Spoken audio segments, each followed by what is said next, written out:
ಹೇಳಿದರೆ ಮತ್ತೆ ಗೋದ್ರ ಹತ್ಯಾಕಾಂಡ ತರ ಕರ್ನಾಟಕದಲ್ಲಾಗುತ್ತೆ. ರಾಮ ಮಂದಿರ ಕೇವಲ ಒಂದು ಪಕ್ಷಕ್ಕೆ ಸೀಮಿತ ಆಗಿದೆ ಅಂತ ಕರ ಸೇವಕರು ಹೋಗುವಾಗ ವೈದ್ಯರಿಗೆ ಹೋಗುವಾಗ ಎಚ್ಚರಿಕೆ ಕೊಡಿ ಅಂದ್ರೆ ಒಂದು ಬಿಜೆಪಿ ಅವರು ಪ್ರತಿ ಸರಿ ಚುನಾವಣೆ ಹತ್ರ ಬಂದಾಗಲೂ ಏನಾದರೂ ಒಂದು ಗಿಮಿಕ್ ಮಾಡ್ತಾರೆ. ಕಳೆದ ಬಾರಿ ಚುನಾವಣೆಯಲ್ಲಿ ಪುಲ್ವಾಮಾ ಮಾಡಿದ್ರು. 2014ಕ್ಕಿಂತ ಮುಂಚೆ ಅವಾಗ ಗೋದ್ರ ಹತ್ಯಾಕಾಂಡ ಮಾಡಿ ಅದನ್ನೇ 2014 ತನಕ ಅದು ಲಾಭ ಪಡ್ಕೊಂಡು ರಾಜಕೀಯ ಲಾಭ ಪಡ್ಕೊಂಡು ಅಧಿಕಾರಕ್ಕೆ ಬಂದಿದ್ದಾರೆ. ಸೊ ಪ್ರತಿ ಸಲ ಬಂದಾಗಲೂ ಕೂಡ ಅವ್ರಿಗೆ ಯಾವುದೇ ಒಂದು ಮಟ್ಟಕ್ಕೆ ಕೆಳಮಟ್ಟಕ್ಕೆ ಇಳಿಯೋದಕ್ಕೂ ಹೇಸೋದಿಲ್ಲ. ಸೊ ಪ್ರತಿ ಬಾರಿ ಅದನ್ನು ಮಾಡಿರೋದು ನೋಡಿ ಬಿ ಕೆ ಹರಿಪ್ರಸಾದ್ ಅವರು ಹಾಗೆ ಹೇಳಿರ್ಬೋದು. ಈ ಬಾರಿ ರಾಮ ಮಂದಿರ ಎಲ್ಲರಿಗೂ ಸೇರಿದ್ದು, ಎಲ್ಲ ಹಿಂದೂಗಳಿಗೂ ಸೇರಿದ್ದು, ಯಾವುದೋ ಒಂದು ಪಕ್ಷಕ್ಕೆ ಸೇರಿದ್ದಲ್ಲ. ಆದರೆ ಅದನ್ನು ಒಂದು ಪಕ್ಷದ ಕಾರ್ಯಕ್ರಮ ಥರ ಮಾಡಿಕೊಂಡು ತಾವೇ ಏನೋ ಮಂದಿರ ಕಟ್ಟಿಸಿರೋ ರೀತಿ ಮಾಡಿ ಅದರ ರಾಜಕೀಯ ಲಾಭ ಪಡಿಸ್ಕೊಳ್ತಿದ್ದಾರೆ. ಸೊ ಅದು ತಪ್ಪು. ಧರ್ಮನ ಆಗಲಿ ದೇವ್ರನ್ನಾಗಲಿ ಯಾವತ್ತೂ ಕೂಡ ರಾಜಕೀಯಕ್ಕೆ ಉಪಯೋಗಿಸ್ಕೋಬಾರ್ದು. ಆ ಕೆಲಸನ BJP ಅವರು ಮಾಡ್ತಿದ್ದಾರೆ. ಸೊ ಹಾಗಾಗಿ ಎಲ್ಲರೂ ಟೀಕೆ ಮಾಡ್ತಾ ಇದ್ದಾರೆ. ರಾಜ್ಯದ ಮುಖ್ಯಮಂತ್ರಿ ಆಹ್ವಾನ ಕೊಟ್ಟಿಲ್ಲ ಸರ್ ವಿಚಾರ. ಅವರು ಹೇಳಿದ್ನಲ್ಲ, ಅದು ರಾಜಕೀಯವಾಗಿ ಅದನ್ನ ಕಾರ್ಯಕ್ರಮ ಮಾಡ್ಕೊಂಡಿದ್ದಾರೆ. ಸೊ ಹಾಗೆ ರಾಮಚಂದ್ರನ್ ಹಸು ಸಾಕಣೆ ಮಾಡಿ ಕೇವಲ 10 ಹಸುಗಳಿಂದ 18 ಲಕ್ಷ ಗಳಿಸ್ತಿದ್ದಾರೆ. ನೀವು ಕೂಡ ಅವರಿಂದ ಕಲಿಬೇಕಾ? ಅವ್ರ ಜೊತೆ ವಿಡಿಯೋ ಕಾಲ್ನಲ್ಲಿ ಮಾತಾಡಬೇಕಾ? ಈಗಲೇ ಫ್ರೀಡಮ್ ಆ್ಯಪ್ ಡೌನ್ಲೋಡ್ ಮಾಡಿ. ಹಾಗಾಗಿ ಅವ್ರು ಯಾರ್ಯಾರಿಗೂ ಬೇಕು, ತಮ್ಮ ರಾಜಕೀಯ ಅನುಕೂಲಕ್ಕೆ ಯಾರ್ಯಾರಿಗೆ ಬೇಕೋ ಅವ್ರಿಗೆ ಮಾತ್ರ ಆಹ್ವಾನ ಕೊಟ್ಕೊಂಡು ಮಾಡ್ತಿದ್ದಾರೆ.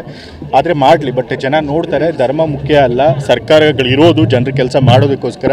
ಸೊ ಜನರ ಕೆಲಸದ ಯಾರು ಮಾಡ್ತಾರೆ, ಜನರ ಪರವಾಗಿ ಯಾರು ಇದ್ದಾರೆ ಅದನ್ನ ನೋಡಿ ಜನ ಹೇಳಿದರೆ ಮತ್ತೆ ಗೋದ್ರ ಹತ್ಯಾಕಾಂಡ ತರ ಕರ್ನಾಟಕದಲ್ಲಾಗುತ್ತೆ.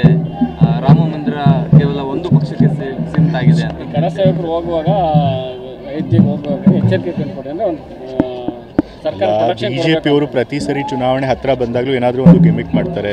ಕಳೆದ ಬಾರಿ ಚುನಾವಣೆಯಲ್ಲಿ ಪುಲ್ವಾಮಾ ಮಾಡಿದ್ರು. 2014ಕ್ಕಿಂತ ಮುಂಚೆ ಅವಾಗ ಗೋದ್ರ ಹತ್ಯಾಕಾಂಡ ಮಾಡಿ ಅದನ್ನೇ 2014 ತನಕ ಅದು ಲಾಭ ಪಡ್ಕೊಂಡು ರಾಜಕೀಯ ಲಾಭ ಪಡ್ಕೊಂಡು ಅಧಿಕಾರಕ್ಕೆ ಬಂದಿದ್ದಾರೆ.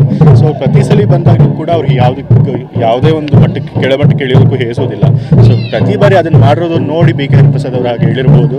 ಈ ಬಾರಿ ರಾಮ ಮಂದಿರ ಎಲ್ಲರಿಗೂ ಸೇರಿದ್ದು, ಎಲ್ಲ ಹಿಂದೂಗಳಿಗೂ ಸೇರಿದ್ದು, ಯಾವುದೋ ಒಂದು ಪಕ್ಷಕ್ಕೆ ಸೇರಿದ್ದಲ್ಲ. ಆದರೆ ಅದನ್ನು ಒಂದು ಪಕ್ಷದ ಕಾರ್ಯಕ್ರಮ ಥರ ಮಾಡಿಕೊಂಡು ತಾವೇ ಏನೋ ಮಂದಿರ ಕಟ್ಟಿಸಿರೋ ರೀತಿ ಮಾಡಿ ಅದರ ರಾಜಕೀಯ ಲಾಭ ಪಡಿಸ್ಕೊಳ್ತಿದ್ದಾರೆ. ಸೊ ಅದು ತಪ್ಪು. ಧರ್ಮನ ಆಗಲಿ ದೇವ್ರನ್ನಾಗಲಿ ಯಾವತ್ತೂ ಕೂಡ ರಾಜಕೀಯಕ್ಕೆ ಉಪಯೋಗಿಸ್ಕೋಬಾರ್ದು. ಆ ಕೆಲಸನ BJP ಅವರು ಮಾಡ್ತಿದ್ದಾರೆ. ಸೊ ಹಾಗಾಗಿ ಎಲ್ಲರೂ ಟೀಕೆ ಮಾಡ್ತಾ ಇದ್ದಾರೆ. ರಾಜ್ಯದ ಮುಖ್ಯಮಂತ್ರಿ ಆಹ್ವಾನ ಕೊಟ್ಟಿಲ್ಲ ಸರ್ ವಿಚಾರ. ಅವರು ಹೇಳಿದ್ನಲ್ಲ, ಅದು ರಾಜಕೀಯವಾಗಿ ಅದನ್ನ ಕಾರ್ಯಕ್ರಮ ಮಾಡ್ಕೊಂಡಿದ್ದಾರೆ. ಸೊ ಹಾಗಾಗಿ ಅವ್ರು ಯಾರ್ಯಾರಿಗೂ ಬೇಕು, ತಮ್ಮ ರಾಜಕೀಯ ಅನುಕೂಲಕ್ಕೆ ಯಾರ್ಯಾರಿಗೆ ಬೇಕೋ ಅವ್ರಿಗೆ ಮಾತ್ರ ಆಹ್ವಾನ ಕೊಟ್ಕೊಂಡು ಮಾಡ್ತಿದ್ದಾರೆ. ಆದರೆ ಮಾಡಲಿ, ಬಟ್ ಜನ ನೋಡ್ತಾರೆ. ಧರ್ಮ ಮುಖ್ಯ ಅಲ್ಲ, ಸರ್ಕಾರಗಳಿರೋದು ಜನರ ಕೆಲಸ ಮಾಡೋದಕ್ಕೋಸ್ಕರ.